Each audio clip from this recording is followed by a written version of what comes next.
rápidamente de lo que son los picornavirus. Que su nombre lo dice picorna, es porque son virus muy pequeñitos. Por eso se llaman picornavirus. ¿Sí? Y son los más pequeños de los virus que tenemos a nivel de... Solamente lavaron.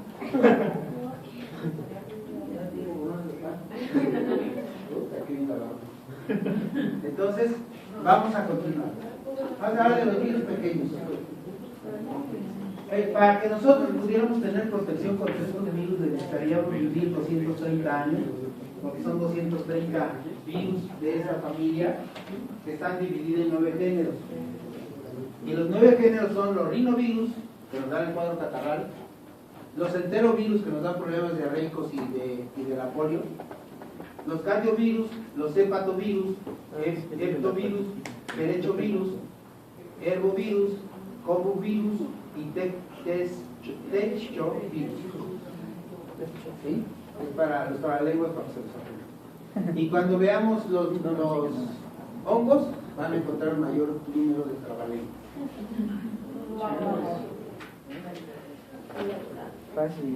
Y entonces vamos a hablar de los que son virus muy pequeños. El más grande de los virus de estos, que son los ECO, miden 30 micras, pero la mayoría miden 20. No poseen envoltura, están desnudos. Tienen una RNA de una sola cadena, muy sencilla, ¿sí? Tiene una cápside cosadérica de 12 vértices, ¿sí? Y que va a estar integrado por los famosos peplómeros. Y los peplómeros van a tener pentámeros y protómeros para poder unirse perfectamente bien en un ambiente tan pequeñito como este. ¿Cuáles son los huéspedes predilectos de estos virus? Los monos y el hombre. Y voy a hacer cultivos en células Vero o células Gela, que son células humanas. Aquí vemos a nuestros picornavirus. Aquí vemos la estructura en este dibujo, donde es una cápside pequeñita con un genoma de una sola hebra y RNA y sus características icosadéricas. Aquí vemos una gran cantidad de picornavirus. Son diferentes picornavirus de acuerdo a los que hemos visto anteriormente. Aquí vemos un cultivo de picornavirus. ¿Sí? Y bueno, como no quería verlos aquí todos disgregados, los formé a todos y los... No, no es cierto, es una partecita de cultivo.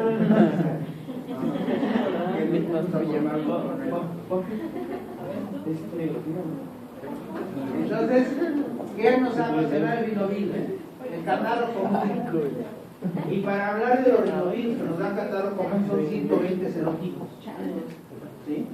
Y entonces se presentan en verano y otoño, ya dijimos cómo están compuestos, y su epidemiología se transmite de persona a persona por secreciones aéreas, por manos contaminadas, por fomites, y los fomites son material inerte. Si yo tengo esta enfermedad y traigo mi lápiz o mi pluma y lo estoy masticando, y luego me dice, préstame tu pluma, se la presto, pero si está también chupando para dar el segundo entre a la parte final, pues la enfermedad. Pero también algunos dicen que los fomites también son seres vivos, como son los artrópodos, moscos, garrapatas, chinches y demás. ¿Sí? Y donde se presenta predominantemente en lugares donde hay mucha gente y que están enfermos. ¿Sí? Como en el otro grupo que hay mucha gente que está estornuditos y cosas. Por eso no cierro la puerta, porque por lo menos se retira un poquito. Entonces el cuadro clínico tiene una incubación de 2 a 4 días. Se aprieta la mucosa oral, nasal y conjuntivamente por donde penetra. Se desarrolla en el árbol respiratorio y libera gran cantidad de histamina y brancina. Cuando liberamos gran cantidad de histamina y brancina, ¿qué nos pasa, niño? Deja de estar hablando bien. Y no te para que tú digas lo que haces. Ya me Entonces cuando se ya silencio, por favor, todos. Cuando se produce histamina y brancina, ¿qué síntomas tenemos? Inflamación. ¿Qué síntomas tenemos a nivel respiratorio? Abundante catarro, estornudos frecuentes, ojos rojos, ¿sí? Y entonces empezamos a tener un cuadro catarral común y corriente, ¿sí? Por eso, si yo produzco antihistamina, hay mucha gente que dice, bueno, pues le doy un antihistamínico. Error.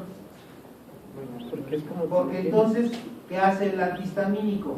Exactamente lo contrario, seca los mocos y los deja dentro. Y entonces algo que era tan simple, que nos íbamos a curar en un tiempo no más allá de 7 días, terminamos teniendo una sinusitis que nos va a durar 2 a 3 o 4 meses. ¿Sí? Por eso es muy malo dar antihistamínicos en los cuadros catarrales.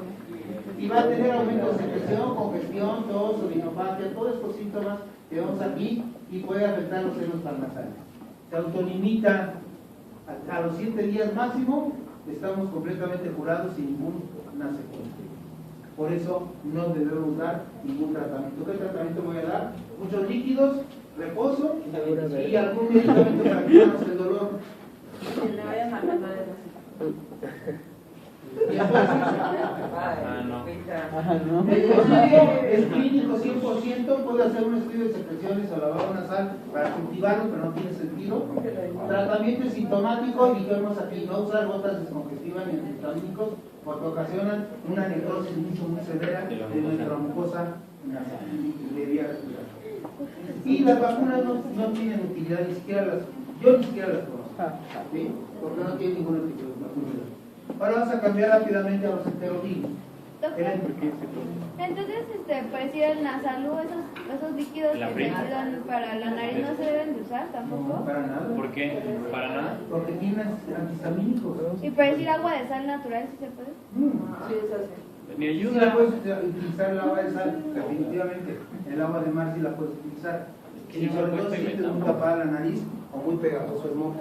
Doctor, bueno, yo una vez tuve sinusitis y me recetó el otorrino Afrin y limusil, algo así. Que es un antihistamínico. Ajá, pero eso no era contraproducente si tenía una infección en los senos.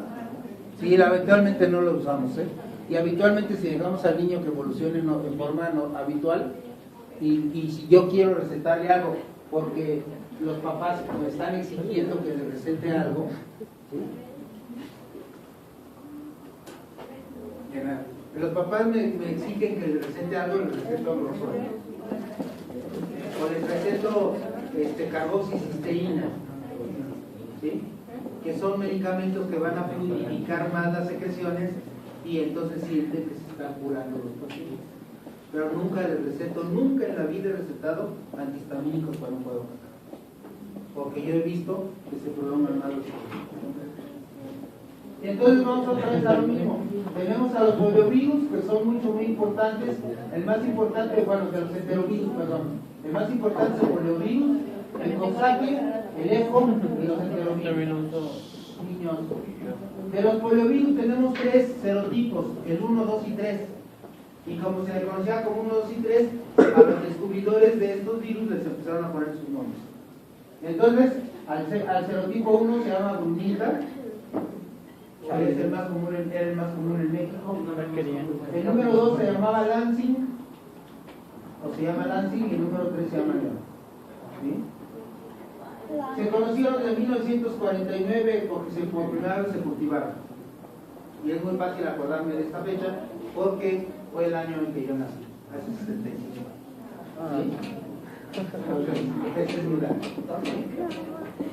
¿Sí? Entonces vamos a ver que hay de los coxsackie hay 28 serotipos, de los enterovirus 29 serotipos, de los enterovirus hay 68 y nos van a causar también neumonía, nos van a causar, no, perdón, aquí dije, el enterovirus 68, que ya estamos hablando de los enterovirus, nos da neumonía, el enterovirus 70 nos da conjuntivitis, el 71 encefalitis y Guillain-Barré, del 72 hepatitis A.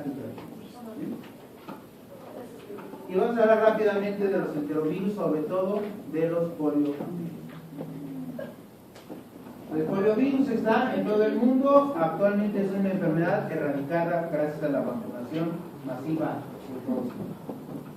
¿Qué características tenía el poliovirus? Que afectaba a menores de 5 años en un 75%, sobre todo a los menores de 2 años, perdón, el 100% de niños que se afectaban, el 75% eran menores. ¿Dónde afecta? Afecta a las astas anteriores del desarrollo del escenario. Y entonces, si esto afecta a las astas anteriores, ¿cómo llega a las astas anteriores? Llega a través, a través de la vía oral, entra por la boca. Se queda en los ganglios linfáticos de la cadena Valdeyer y se hace la primera replicación. Ya cuando se replica de una forma muy importante, se hace la primera diseminación o viremia. Y la diseminación o viremia va a seguir 2 caminos. O se va por la boca hacia el tubo digestivo, o se va por la sangre a nuestra circulación, o agarra los 2 caminos. ¿Sí? Puede ser uno, puede ser otro, o puede ser ambos al mismo tiempo. Ya que está en la sangre, se va y se instala en el lugar más importante para él, que son las placas de Peyre y los ganglios linfáticos. Y entonces ahí se hace la segunda replicación. Ya que se hace la segunda replicación, se va a la circulación y se hace la segunda viremia. Y entonces ya se va al órgano blanco, que son las astas anteriores y los ganglios nerviosos de nuestro cuerpo. ¿Sí? O sea, las astas de la médula espinal, sobre todo a las partes, a las astas anteriores. Y entonces, ¿qué les va a ocasionar a las neuronas? Necrosis de ellas. Primero va a empezar con cromatolisis, más inflamación, y va a afectar tanto los ganglios nerviosos como los nervios. Y entonces el cuadro clínico es muy simple. Había 2 tipos de cuadro clínico. La menor y la mayor. La enfermedad menor, que era abortiva, que duraba con un cuadro catarral de 3 a 5 días de incubación, con cuadro catarral con ataque de estado renal, fiebre, falta de apetito, dolor de garganta, y en 3 días el paciente se curaba, que esa es la mayoría de nosotros que tuvimos los problemas. La mayoría fue de tipo abortivo. En un porcentaje del 1% pueden llegar a tener la mayor. Y la mayor puede dividirse en 3, sobre todo la paralítica, que es la más importante, y la vulvar. Podemos tener la no paralítica, la paralítica y la vulvar. Entonces, la no paralítica, que puede hasta ahí quedarse, ¿sí? O puede avanzar a la paralítica, y la paralítica ahí puede quedarse, o puede avanzar a la vulvar, ¿sí? Puede ser una secuencia de eventos. Entonces, si quedamos en la no paralítica, la incubación es de 7 a 14 días. Hay un cuadro clínico igual como el que vimos anteriormente en la abortiva, nada más que dura más tiempo. Hay dolor de muscular, hay parestesias, hiperestesias, anorexia, vómito, constipación o diarrea, rigidez de nuca y de espalda, parálisis con reflejos osteoteminosos porque conservables. Y las recuperaciones de 3 a 10 días al íntegro. Y hasta ahí se quedaba un porcentaje muy alto de los que se enfermaban más importantes. El 1% se iba a la paralítica y de la paralítica se iba a la vulvar. Y entonces la paralítica va a tener signos muy importantes. Y cuando nosotros tenemos este tipo de pacientes, tenemos que hacer diagnóstico y diferenciar con una enfermedad que se llama Guillain-Barré. Síndrome de Guillain-Barré-Landau. Así se llama, el nombre es completo es síndrome de Guillain-Barré-Landau. O Landau, como lo quieran. ¿Sí? Es igual al anterior, hay ansiedad, hay excitabilidad, rubicundez, todo el cuerpo se pone rojo o caliente, hay dolor muscular y empezamos a afectar los reflejos osteoquetinosos. En ambas enfermedades del Guillain-Barré y este tipo de enfermedad, la polio, vamos a tener reflejos osteoquetinosos abolidos. ¿Sí? Hay dolor muscular, muy importante, de las masas musculares, y la diferencia entre una y la otra es que en esta la flacidez y la atonía son asimétricas. Se afecta más un lado que del otro. Las dos son ascendentes. Empiezan los dedos de los pies y van subiendo la parálisis. En la polio es asimétrica y en el Guillain-Barré es simétrica. ¿Sí? El otro signo importante es que en la poliomielitis la sensibilidad está conservada. Le pico con una aguja exploradora y me mienta la madre haberle picado, ¿no? Y en el Guillain-Barré le pico y no siente nada. Esas son las dos grandes diferencias entre lo que es la polio y el Guillain-Barré. Una es simétrica, que es el Guillain-Barré, la polio es asimétrica, y una tiene sensibilidad conservada, que es la polio, y el Guillain-Barré tiene sensibilidad abolida. Le picamos y no siente absolutamente. Y entonces se van los músculos en general y se puede afectar el bulbo y se puede afectar los pares craneales 3, 7, 9, 10 y 11. ¿Sí? Todos esos pares craneales se pueden afectar. Y entonces el paciente va a tener estas características de unas piernas con músculos completamente deteriorados porque no tiene movilidad y está completamente atónico y se empiezan a atrofiar sus piernas más articulares. Y entonces la vulvar es lo mismo que la anterior, ya con la afectación de pares craneales, con la afectación del velo del paladar, de la faringe, de las cuerdas vocales, de la voz nasal, acúmulo de secreciones, dificultad para la deglución, y las complicaciones de esta enfermedad es síndrome de dificultad respiratoria severa, hipertensión arterial sistémica, arritmias, vejiga paralítica, choque, paro cardiorrespiratorio y la muerte. ¿Sí? Y entonces vamos a ver las secuelas de estos pacientes. ¿Se acuerdan que nosotros vimos una película que se llama Forrest Gump? Sí. Y que Forrest Gump tenía esta enfermedad y que usaba unos aparatos. Eso que hace sucede en Forrest Gump, donde de repente lo estás correteando y que empieza a correr y te dura 2 años corriendo mañana, tarde y noche, es una mentira. No. No es cierto, porque la atrofia no porque yo empiece a querer agredir a este niño, él va a empezar a correr y a correr y a correr, a correr y a hacer gruesas las pantorrillas y todo para poder correr. Un piloto. Diagnóstico diferencial principalmente con Guillain-Barré. Prevención, las 2 vacunas que conocemos.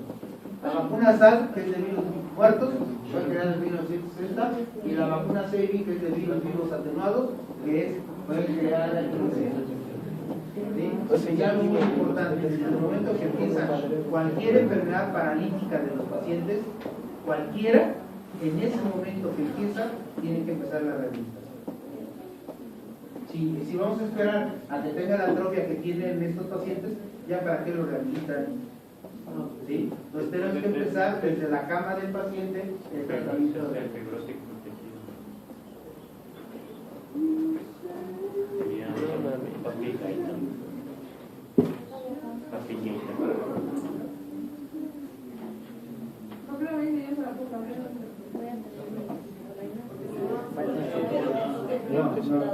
No es por eso. Es por capacidad. Y vamos a hablar. Era por mi capacidad.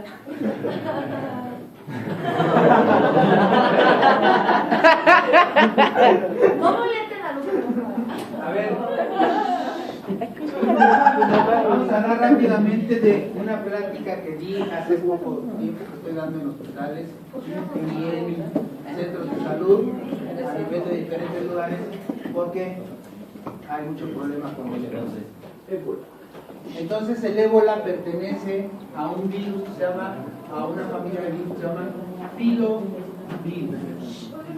¿Sí? Entonces el filovirus, ¿dónde se empezó a presentar? En África, en Guinea, en Sierra Leona, en Liberia, en diferentes lugares en África. Y es una epidemia que inició en África y que después se fue al mundo. Y ahorita tenemos un grave problema por este tipo de pacientes. Y afortunadamente parece que ya estamos cercando a la enfermedad y la vacuna ya va a salir en cualquier momento.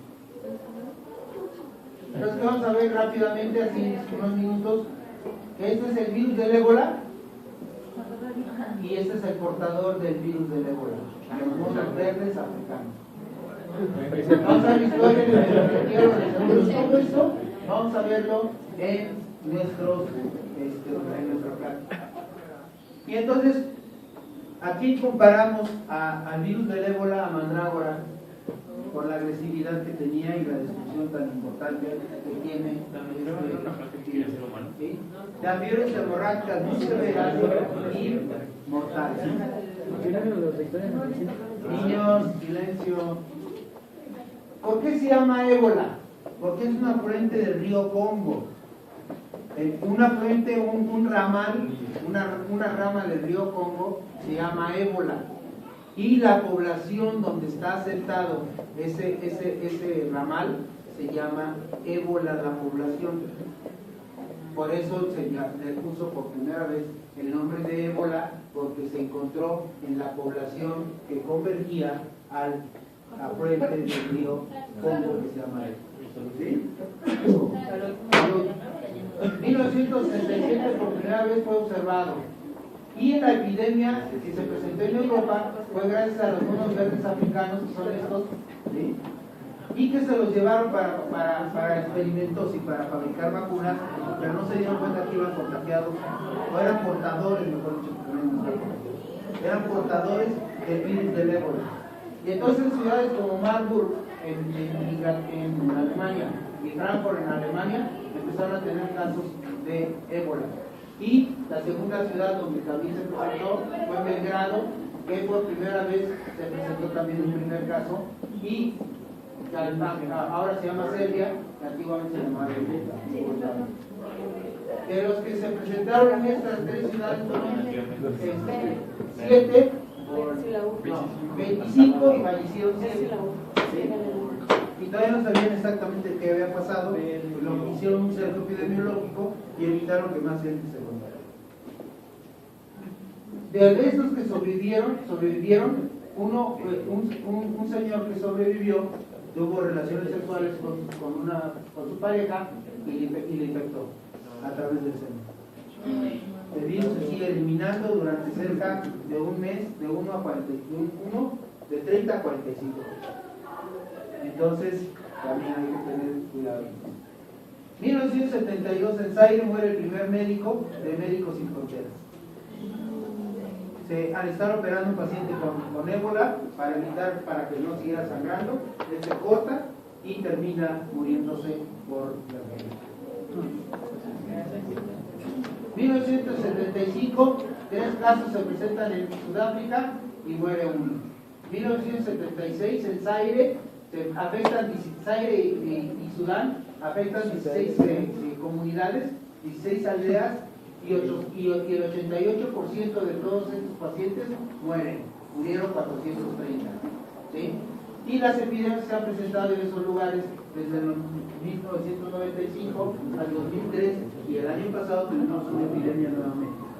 Fue la que hizo en 1979 en Sudán se presentaron 284 casos, mueren 151, que es el 53%. En Kenia 2 casos, en Washington DC y el resto de Virginia se presentan los casos que conocemos, y estos casos por primera vez se encuentran que también vienen de monos provenientes de las Filipinas, que no necesariamente son del África. Entonces se encuentran que en las Filipinas también existe esta enfermedad. Nada más que está muy controlado allá porque han hecho todo para poder controlar la enfermedad. 1995, 315 y 200 se enferman, 244 mueren. 1996, 27 se enferman, 19 mueren. La mayor cantidad de pacientes. Y entonces, en Gabón, pues es un lugar donde se presenta gran cantidad de problemas, todos estos, y recordar que en el 2014 hubo dos casos en Estados Unidos, y uno de ellos logró sobrevivir, que fue una enfermera, y que gracias a que sobrevivió la enfermera, le tomaron sangre y empezar a estudiar los anticuerpos de ella para hacer la vacuna que va a salir en el 2015.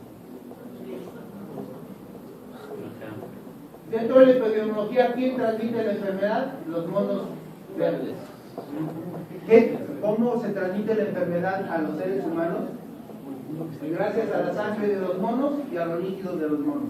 Orina, evacuaciones, lágrimas, saliva, por todos lados se eliminan el virus, pero ellos no están enfermos. Transmiten la enfermedad, pero no están enfermos. ¿Sí? Y entonces, ¿quién se contagia? Pues el ser humano. Y ahí se ha aislado el semen, hay transmisión de persona a persona, hay que controlar la transmisión con medidas de protección, Y recordar que la transmisión es por sangre, por orina, por secreción respiratoria, por semen, por todo el material médico que utilizamos. Y la transmisión en el personal médico y paramédico es del 81% de probabilidad. Si estamos en contacto con un paciente que tiene, tenemos 81% de probabilidad de enfermar. Y de ese 81%, el 60 al 65% de probabilidades de morir. Por eso es mucho único. Pero de la tercera X se llaman incubadoras, ¿no? Sí. A pesar de que se ve Si no estás protegido, y cuando sales si estás muy protegido y cuando sales del área donde están con los pacientes, lo tienes que meter en una regadera que tiene un líquido especial, desinfectante, que va a barrer sobre todo por el mecanismo de la caída de agua y de lo que el detergente que tiene, te va a barrer con el virus de toda la... ¿Cuáles son las formas de contagio? De monos a personas, de personas a personas, de cadáveres a personas, porque el cadáver mientras no se incinere sigue siendo factor de contagio, y de enfermos a personas. Reservorios, ya dijimos que son los monos, y se ha comprobado también que los murciélagos también juegan un papel muy importante en la transmisión de la enfermedad, y que ellos tampoco se enferman de ébola. ¿Sí? Y aquí desinfectan a todos los que muerden, a que quieran. ¿Sí? Y toda la zona de África que tiene los problemas de ébola. Para hablar del ébola, entonces tenemos que saber que pertenece a un orden, a una familia, a un género, una especie y las abreviaturas de la especie. Entonces, el orden se llama mononegavirales. Mononegavirales. La familia es Filovirus, Filoviridae es la familia. Y de la familia hay dos géneros, los más importantes, que es el Marburg-virus y el ébola virus. ¿Sí? Pero tienen casi las mismas características. Hay unos cambios muy pequeñitos que no tienen mayor chiste, ¿sí? Pero bueno, ya los han separado. Sobre todo separaron el Marburg porque donde se presentó por primera vez es en el lago Victoria, y entonces se llama el lago Victoria Marburg virus, ¿sí? Y su abreviatura es esta. Y el ébola virus, de acuerdo al lugar donde se ha encontrado, es el nombre que le ha puesto, ¿no? Zaire, Sudán, Reston, Costa del Marfil, Mogadiscio, y las abreviaturas que tienen cada una. ¿Qué características tiene el virus? Es un virus pleomórfico, pero predominantemente muy alargado. Mide de ancho, de grueso, tiene 80 nanómetros, y de largo, dependiendo si es Marburg o es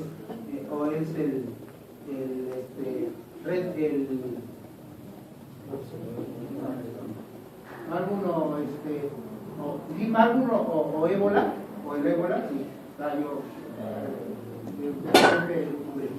Entonces, si es Marburg o es ébola, puede ser tan largo, de 800 o hasta 13.000 nanómetros, de 800 hasta 13.000 nanómetros de largo. Es extremadamente largo. Y tiene un RNA de una sola cadena, por eso se llama monocatenario, es una sola cadena. Tiene una envoltura de glucoproteínas con forma de proyecciones. Es desconocido cómo entra a la célula y se tiene una hipótesis que vamos a ver posteriormente. Hay congregación en el citoplasma, se reproduce, maduran y brotan por la membrana citoplásmica, son botados por la membrana citoplásmica, y se cree que hay vesículas intracitoplásmicas y en mitocondrias que hacen que se reproduzca y que sean expulsados de los neutrófilos. Esta es la hipótesis que se tiene, la única. Aquí viene el virus, se mete el virus, suelta su DNA y empieza a reproducirse en el citoplasma y sale por la membrana, agarrando la membrana como cubierta y maduración para que salga a invadir otras. Aquí tenemos un dibujo de nuestro virus, es tremendamente largo, ¿sí? Tiene un RNA que es de una punta hasta la otra punta, tiene una cubierta que es una cápside, tiene envoltura muy bien establecida con las puntas o fibras que tiene para poderse fijar e infectar. Y aquí vamos a ver algunos números que ahorita vamos a ver por qué están de esas siglas o esos números. Por cada mililitro de sangre, de orina, de lágrima, de saliva, de excremento, por cada mililitro de cada sustancia que nosotros eliminemos, vamos a eliminar 1 millón de virus. ¿Sí? Entonces es una afectación muy grande. Y además, ¿a dónde le gusta instalarse? Al sistema fagocítico mononuclear y daña al endotelio de los vasos sanguíneos. ¿En qué parte de nuestro cuerpo no tenemos vasos sanguíneos? En todos lados. Entonces, vamos a base que se rompe el endotelio de todos los vasos sanguíneos, y al romperse el endotelio, ¿qué nos va a pasar? Vamos a sangrar por cielo, mar y todo. ¿Sí? Y entonces, afecta a los monocitos, a los macrófagos, a las células dendríticas, a los herbívoros, a los artificiales, a las células. Y entonces, inhibe las prostaglandinas, daña las plaquetas a través de la inhibición del adenosín monofosfato y al colágeno para que las plaquetas se revienten. Y nos da de un proceso inflamatorio sistémico a una falla orgánica múltiple y a la muerte. Una falla orgánica. Y entonces los numeritos que vimos que estaban en el dibujo son estos. Va a tener un factor proteico que va a tener una función cada uno de ellos. El factor proteico NP, que es una nucleoproteína mayor, que hace que se encapsule el genoma viral para que pueda salir ya estructurado. ¿Sí? Es el que le dice a la célula que forme las cápsides, y que agarre el RNA, se meta a la cápsula y salga a invadir otros. El GP35 es una proteína viral, que es un cofactor de polimerasa viral que para que no actúe el interferón, bloquea el interferón para que no actúe.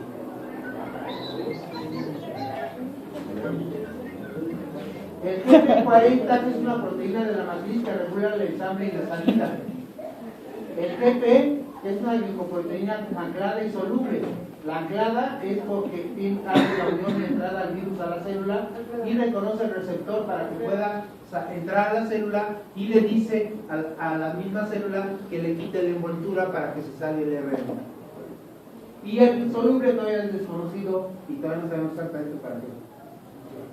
El BP30, que es una nucleoproteína menor, hace la unión del RNA y activación y la transcripción para que el RNA funcione perfectamente. ¿Sí? El BP24, que es una nucleoproteína de la matriz, que ensambla el guión y madura el guión, pero bloquea también al interferón. Por eso no se descubre.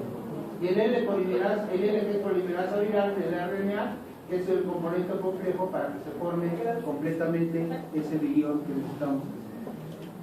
Entonces aquí tenemos a nuestro virus otra vez con las siglas que habíamos visto y cada una de las funciones finales.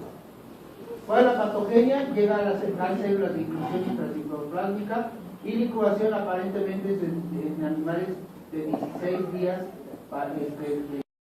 La patogenia va a tener un síndrome de ojo rojo, que era el signo inicial de la enfermedad, junto con síntomas generales.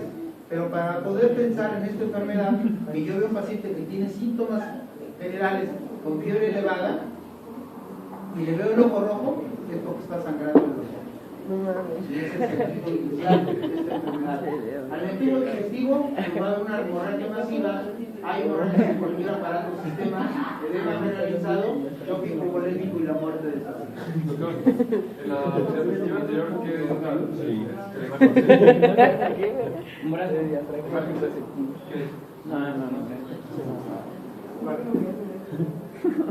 ¿Esto? No, la de abajo. Ajá. ¿Esto? Este es el estómago y esta es la primera parte del cuerpo. Y entonces al haber cuerpos de función citoplásmicas, eosinofílicas, que es esto que vemos aquí, son inclusiones intracitoplásmicas eosinofílicas. Hay daño total en el endotelio de los vasos con necrosis de las células. Hay daño en la médula ósea por destrucción de las plaquetas y escape de los linfocitos. Hay desprendimiento de la estructura con daño celular severo en todos los órganos y hay necrosis dispersa a todo nuestro cuerpo. Y para completar el ¿Qué rayos con ese? va a haber de 2 a 21 días es el periodo de incubación en el ser humano. 7 días en promedio. Hay fiebre de inicio muy importante, dolor de cabeza, vainitis, ataque de sueño general, hiporexia, mialgias, y la fiebre junto con el ojo rojo prácticamente pueden diagnosticar la enfermedad, siempre y cuando el ojo rojo sea un ojo rojo sangrante. ¿Sí? Porque puede tener un ojo rojo por el proceso sangrante. ¿Por qué, man? Entonces vamos a tener hemorragia de diferentes partes de nuestro cuerpo, con esfacelaciones de la piel, con desprendimiento de la piel, con un exantema maculopapular sangrante difuso, con estas lesiones tan grandes que al romperse y salirse líquido tienen una gran cantidad de virus, necrosis completamente de las áreas. ¿Sí? No les traje las fotografías más dramáticas de sangrado porque se ve muy feo. Ojo rojo, sangrado de la boca, el exantema maculopapular sangrante, dolor abdominal, conjuntivitis bradicardia, a finales de la primera semana el exantema maculopapular, las petequias, equimosis, sangrado de las zonas de función, hemorragia, choque hipovolémico por lesión intramuscular prolongada, fallo orgánica múltiple y la muerte que aparece aproximadamente a los 15 días de inicio de la enfermedad. La recuperación del paciente son anticuerpos de IgM y IgG en el cuadro agudo, más que el IgG nos deja memoria de lo que se está investigando para hacer la vacuna. En la biometría hemática hay todo lo que quieran de caos, el hígado también está sufriendo, los tiempos de coagulación se alargan y todos los sistemas de nuestro cuerpo están afectados. Rápidamente el diagnóstico, pues saber que es una enfermedad de alto riesgo, que puede ser cultivos, que puede ser cultivos de células humanas, que va a tener el IgM y va a ser todos los estudios que y ya rápidamente el diagnóstico diferencial es con estas enfermedades, sobre todo por las enfermedades hemorrágicas virales de otro tipo de virus.